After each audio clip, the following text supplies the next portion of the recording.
Dobre, máme tu takú dlhšiu otázku, ale skrátená je tu na. Takže pán Marián, pochválený Pán Ježiš Kristus, sviatosť zmierenia má určité stanovené podmienky, aby bola platná a nebola svetokrádežná. Vymenovať predovšetkým všetky ťažké hriechy, na ktoré si spomína človek. Človek musí mať ľútosť a pevné presavzatie ich ďalej nepáchať. Ako je to však, keď je človeku spovedí donútený ísť s rodinou alebo manželkou a v záujme, aby mal doma pokoj, tak sa ide vyspovedať. Ale aj keď napríklad povie všetky hriechy, na ktoré si spomína, no nemá ľútosť a nemá v úmysle sa od nich ani dištancovať, ale proste povie tú formulku na záver, tak je v podstate táto spoveď neplatná, prípadne svetokrádežná. Navyše potom bude pristupovať k svetomu príjmaniu, veď sa vyspovedal, manželka a rodina sú spokojní, tak nemôže predsa neísť a všetky príjmania sú svetokrádežné a teda ešte privoláva na seba prekliatie.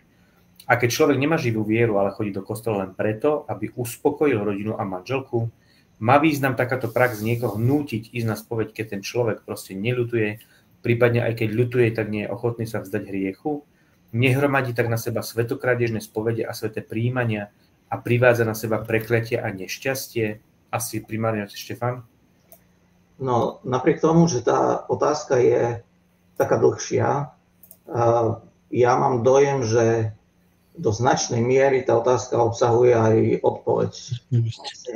Ten pán Marián, ktorý ju kladie, tak podľa mňa veľmi dobre cíti a vidí, že ako to je.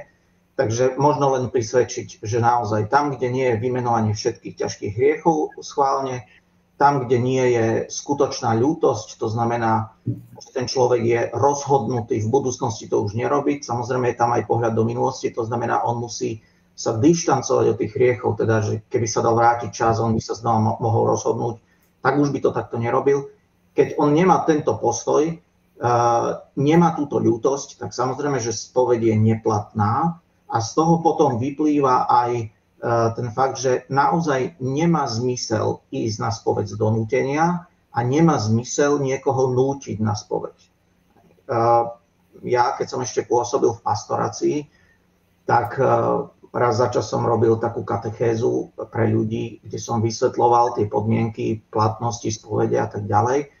A výslovne som varoval rodičov, aby ich nenapadlo na silu nútiť svoje deti k spovedi, pretože vlastne oni ich presne dovedú do takéhoto stavu, že budú mať neplatné spovede, budú chodiť svetokrádežne príjmať Eucharistiu a nikam to nevedie.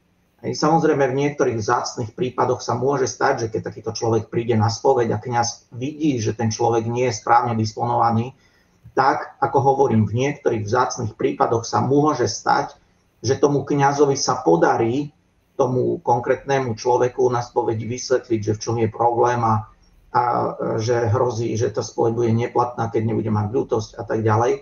Ale zase na druhej strane treba povedať, že zvlášť, keď sú také nejaké hromadné veľké spovede pred Vianocami, pred Veľkou nocou, tak tam nie je nejaký veľký čas na to, aby kňaz mohol dávať nejaké veľké katechézy týmto ľuďom. A zároveň tiež, ako hovorím, je to veľmi vzácny prípad, lebo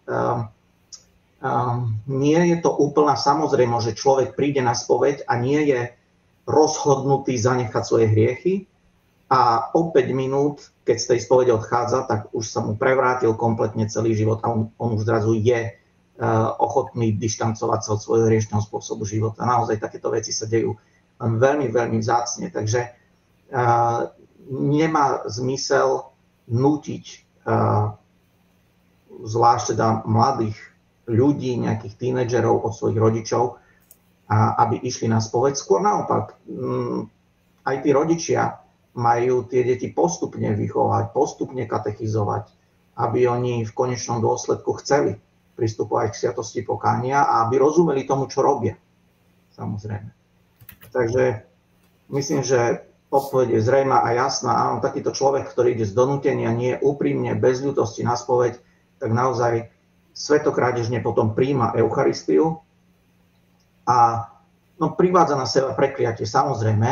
A tá najzákladnejšia vec, ktorá z toho vyplýva, že on je vlastne ten človek v stave zatratenia, že on vlastne je v stave bez Boha, on je odvrátený od Boha. Toto je najväčšia katastrofa. No samozrejme na to potom sa môžu nabaľovať aj ďalšie veci, pretože keď človek je v stave bez milosti, bez Božieho života, no tak sú tam pootvárané rôzne brány aj na vplyv démona, ktorý môže trápiť človeka tým najrozličnejším spôsobom. Takže samozrejme, keď človek žije bezbožne, tak už sa potom môže na to nabaliť čokoľvek. Ďakujem pekne. Erik, chceš niečo dodať? Ja si myslím, takisto to vnímam presne, že vlastne pán vie, o čom rozpráva. Sám si aj odpovedal.